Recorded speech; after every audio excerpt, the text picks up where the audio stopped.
नमस्कार दोस्तों, स्वागत है आप लोगों का आपके अपने YouTube channel PMS IQ study में। दोस्तों, आज की एक और वीडियो हम लेकर आ गए हैं रेलवे ग्रुप डी में पूछे गए अति महत्वपूर्ण सामान्य ज्ञान व सामान्य विज्ञान के प्रश्नों का। तो आइए दोस्तों, वीडियो को शुरू करते हैं और देखते हैं आज का अति महत्वपूर्ण सामान्य ज्ञान व सामान्य विज्ञान के प्रश्न। दोस्तों, सभी प्रश्न बहुत महत्वपूर्ण होने वाले हैं आगामी रेलवे ग्रुप डी के एग्जाम के पॉइंट ऑफ व्यू से। तो आप लोगों से एक रिक्वेस्ट करूंगा कि आप लोग इस वीडियो को अंत तक जरूर देखें, सभी प्रश्नों को अच्छे से समझें। तो चलिए दोस्तों, वीडियो को शुरू करते हैं। पहला प्रश्न है, ग्रैंड मास्टर की पदवी किस खेल में दी जाती है? तो सही उत्तर होगा शतरंज। जी हाँ दोस्तों, आप लोगों को याद रखनी है, ग्रैंड मास्टर की पदवी शतरंज खेल में दी जाती है। चलिए अगला प्रश्न देखते हैं। अगला प्रश्न है, ब्रिटिश संसद के लिए चुने जाने वाले पहले भारतीय कौन थे? तो दोस्तों, इसका सही उत्तर होगा दादा भाई नौरोजी। जी हाँ दोस्तों, आप लोगों को याद रखनी है, दादा भाई नौरोजी दोस्तों ब्रिटिश संसद के लिए चुने जाने वाले प्रथम भारतीय थे। आप लोगों को याद रखनी है। चलिए अगला प्रश्न देखते हैं। अगला प्रश्न है दोस्तों, दही में कौन सी बैक्टीरिया पाई जाती है? बहुत ही महत्वपूर्ण प्रश्न है, एकदम मोस्ट इंपॉर्टेंट प्रश्न है दोस्तों। इसे आप लोग स्टार मार्क कर लेंगे। बतानी है दोस्तों कि दही में कौन सी बैक्टीरिया पाई जाती है? तो सही उत्तर होगा लैक्टोबैसिलस। जी हाँ दोस्तों, आप लोगों को याद रखनी है, लैक्टोबैसिलस नामक बैक्टीरिया दोस्तों दही में पाई जाती है। चलिए अगला प्रश्न देखते हैं। अगला प्रश्न है दोस्तों, लाफिंग गैस का रासायनिक नाम क्या होता है? बतानी है दोस्तों लाफिंग गैस का रासायनिक नाम। तो सही उत्तर होगा नाइट्रस ऑक्साइड। जी हाँ दोस्तों, आप लोगों को याद रखनी है, लाफिंग गैस का रासायनिक नाम नाइट्रस ऑक्साइड होता है। और दोस्तों, इसका रासायनिक फॉर्मूला होता है N2O। यह भी आप लोगों को याद रखनी है, रासायनिक नाम नाइट्रस ऑक्साइड और रासायनिक सूत्र N2O होता है। ये दोनों आप लोगों को याद रखनी है। दोस्तों, नाइट्रस ऑक्साइड गैस को लाफिंग गैस कहा जाता है, आप लोगों को याद रखनी है। चलिए अगला प्रश्न देखते हैं। अगला प्रश्न है, भारत रत्न प्राप्त करने वाले प्रथम विदेशी नागरिक कौन थे? अति महत्वपूर्ण प्रश्न है दोस्तों, मोस्ट इंपॉर्टेंट प्रश्न है। बतानी है कि भारत रत्न प्राप्त करने वाले प्रथम विदेशी नागरिक कौन थे? तो सही उत्तर होगा खान अब्दुल गफ्फार खान। जी हाँ दोस्तों, आप लोगों को याद रखनी है, भारत रत्न प्राप्त करने वाले प्रथम विदेशी नागरिक कौन थे? खान अब्दुल गफ्फार खान पाकिस्तानी नागरिक थे दोस्तों, आप लोगों को याद रखनी है। चलिए अगला प्रश्न देखते हैं। अगला प्रश्न है, बनारस हिंदू विश्वविद्यालय की स्थापना किसने की थी? तो सही उत्तर होगा पंडित मदन मोहन मालवीय ने।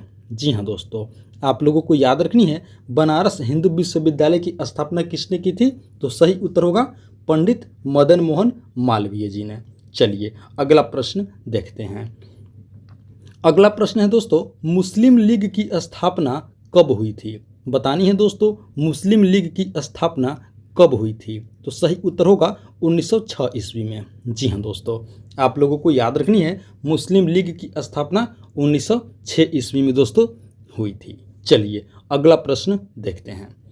अगला प्रश्न है दोस्तों, भारत का शेक्सपियर किन्हें कहा जाता है? बहुत महत्वपूर्ण प्रश्न है दोस्तों, इसे भी आप लोग स्टार मार्क कर लेंगे। शेक्सपियर ऑफ इंडिया, भारत का शेक्सपियर किन्हें कहा जाता है? तो दोस्तों कालिदास को कहा जाता है।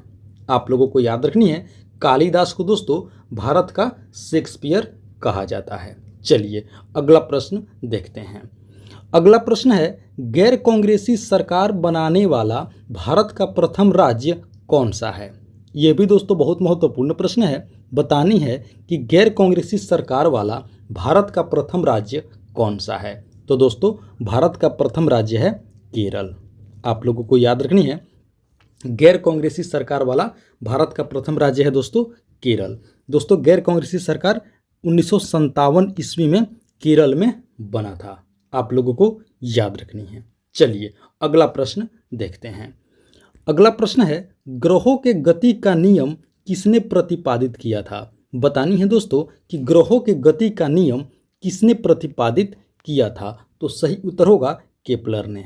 जी हाँ दोस्तों, आप लोगों को याद रखनी है, ग्रहों के गति का नियम केपलर ने प्रतिपादित की थी दोस्तों। चलिए अगला प्रश्न देखते हैं। अगला प्रश्न है, फॉरवर्ड ब्लॉक की स्थापना किसने की थी? तो सही उत्तर होगा सुभाष चंद्र बोस ने। जी हाँ दोस्तों, आप लोगों को याद रखनी है, फॉरवर्ड ब्लॉक की स्थापना सुभाष चंद्र बोस ने की थी। दोस्तों अभी तक आप लोगों ने वीडियो को एक लाइक नहीं किए हैं तो वीडियो को एक लाइक कर दें और इस वीडियो को अपने दोस्तों में भी ज़रूर शेयर कर दें, ताकि दोस्तों उन्हें भी आगामी रेलवे ग्रुप डी के एग्जाम में काफ़ी मदद मिल सके। चलिए अगला प्रश्न देखते हैं।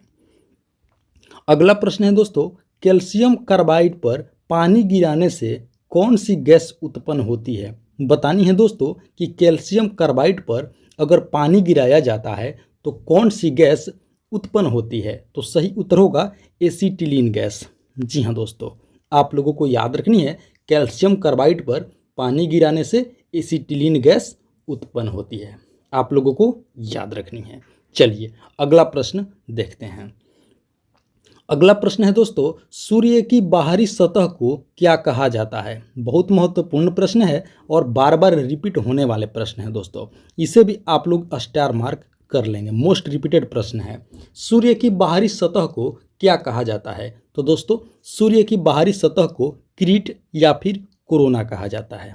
जी हाँ दोस्तों, आप लोगों को याद रखनी है कि सूर्य की बाहरी जो लेयर होता है दोस्तों, उसे क्रीट या फिर कोरोना कहा जाता है, आप लोगों को याद रखनी है, बहुत ही महत्वपूर्ण प्रश्न है। चलिए अगला प्रश्न देखते हैं।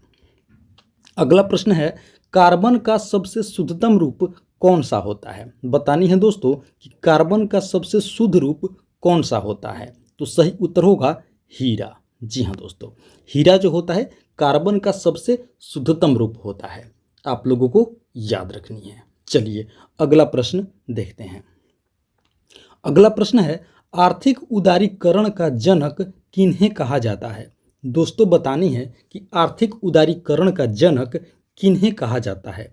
तो दोस्तों इसका सही उत्तर होगा डॉक्टर मनमोहन सिंह को। जी हाँ दोस्तों, आप लोगों को याद रखनी है, डॉक्टर मनमोहन सिंह जो कि हमारे दोस्तों देश के प्रधानमंत्री भी रह चुके हैं, इन्हें आर्थिक उदारीकरण का जनक कहा जाता है, आप लोगों को याद रखनी है, बहुत ही महत्वपूर्ण प्रश्न है। डॉक्टर मनमोहन सिंह जी को दोस्तों आर्थिक उदारीकरण का जनक कहा जाता है। चलिए अगला प्रश्न देखते हैं। अगला प्रश्न है, विश्व दूरसंचार दिवस कब मनाया जाता है? बतानी है दोस्तों कि विश्व दूरसंचार दिवस कब मनाया जाता है? तो सही उत्तर होगा 17 मई को। जी हाँ दोस्तों, आप लोगों को याद रखनी है, विश्व दूरसंचार दिवस 17 मई को मनाया जाता है। चलिए अगला प्रश्न देखते हैं। अगला प्रश्न है, सूर्य में सबसे सर्वाधिक मात्रा में पाया जाने वाला तत्व कौन सा है? तो दोस्तों इसका सही उत्तर होगा हाइड्रोजन।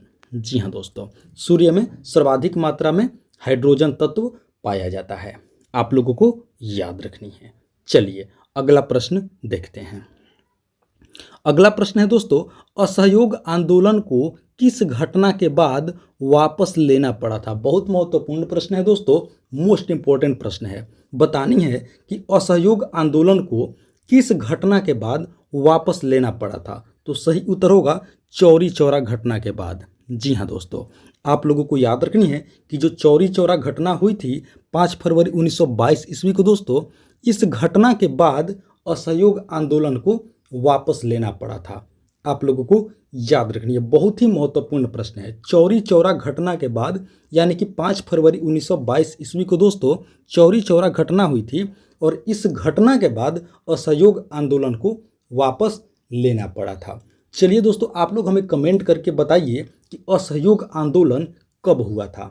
यह इसका जवाब दोस्तों आप लोग हमें कमेंट करके ज़रूर बताएंगे। चलिए अगला प्रश्न देखते हैं। अगला प्रश्न है, विश्व में पहली बार चालक रहित ट्रेन कहाँ चलाई गई थी? अति महत्वपूर्ण प्रश्न है दोस्तों। बतानी है कि विश्व में पहली बार बिना ड्राइवर के दोस्तों, जी हाँ दोस्तों, ड्राइवरलेस ट्रेन कहाँ चलाई गई थी? तो सही उत्तर होगा सिंगापुर में 2003 ईस्वी में। जी हाँ दोस्तों, आप लोगों को याद रखनी है कि विश्व में पहली बार सिंगापुर में दोस्तों चालक रहित ट्रेन अर्थात ड्राइवरलेस ट्रेन, बिना ड्राइवर के ट्रेन चलाई गई थी। कहाँ पे दोस्तों? तो सिंगापुर में 2003 में। चलिए अगला प्रश्न देखते हैं। अगला प्रश्न है, समुद्र के पानी में सबसे अधिक मात्रा में क्या पाया जाता है? बतानी है दोस्तों कि समुद्र के पानी में सबसे अधिक मात्रा में क्या पाया जाता है। तो सही उत्तर होगा आयोडीन। जी हाँ दोस्तों, आप लोगों को याद रखनी है, समुद्र की पानी में सबसे अधिक मात्रा में दोस्तों आयोडीन पाया जाता है। चलिए अगला प्रश्न देखते हैं। अगला प्रश्न है, प्रकृति में पाया जाने वाला सबसे कठोर पदार्थ कौन सा है? बतानी है दोस्तों कि प्रकृति में पाया जाने वाला सबसे कठोर पदार्थ कौन सा होता है। तो सही उत्तर होगा हीरा। जी हाँ दोस्तों, आप लोगों को याद रखनी है, प्रकृति में पाया जाने वाला सबसे कठोर पदार्थ है हीरा। आप लोगों को याद रखनी है। चलिए अगला प्रश्न देखते हैं। अगला प्रश्न है दोस्तों, आधुनिक रूस के निर्माता किसे कहा जाता है? बहुत महत्वपूर्ण प्रश्न है दोस्तों, इसे आप लोग जरूर याद रखेंगे। बतानी है कि आधुनिक रूस के निर्माता किसे कहा जाता है। तो दोस्तों इसका सही उत्तर होगा स्टालिन को। जी हाँ दोस्तों, आप लोगों को याद रखनी है, आधुनिक रूस के निर्माता स्टालिन को कहा जाता है। बहुत ही महत्वपूर्ण प्रश्न। तो दोस्तों ये थी हमारी आज की रेलवे ग्रुप डी में पूछे गए अति महत्वपूर्ण सामान्य ज्ञान व सामान्य विज्ञान के प्रश्नावली वीडियो। आशा करते हैं दोस्तों आप लोगों ने वीडियो को अंत तक जरूर देखे होंगे, सभी प्रश्नों को अच्छे से समझ गए होंगे। तो दोस्तों वीडियो को एक लाइक करने के साथ साथ PMS IQ study YouTube channel को सब्सक्राइब कर लें और अपने दोस्तों में भी ज़रूर शेयर कर दें। तो मिलते हैं दोस्तों इसी तरह का एक और मोस्ट इंपॉर्टेंट टॉपिक वीडियो ले करके। तब तक के लिए आप लोगों का बहुत बहुत धन्यवाद। जय हिंद दोस्तों।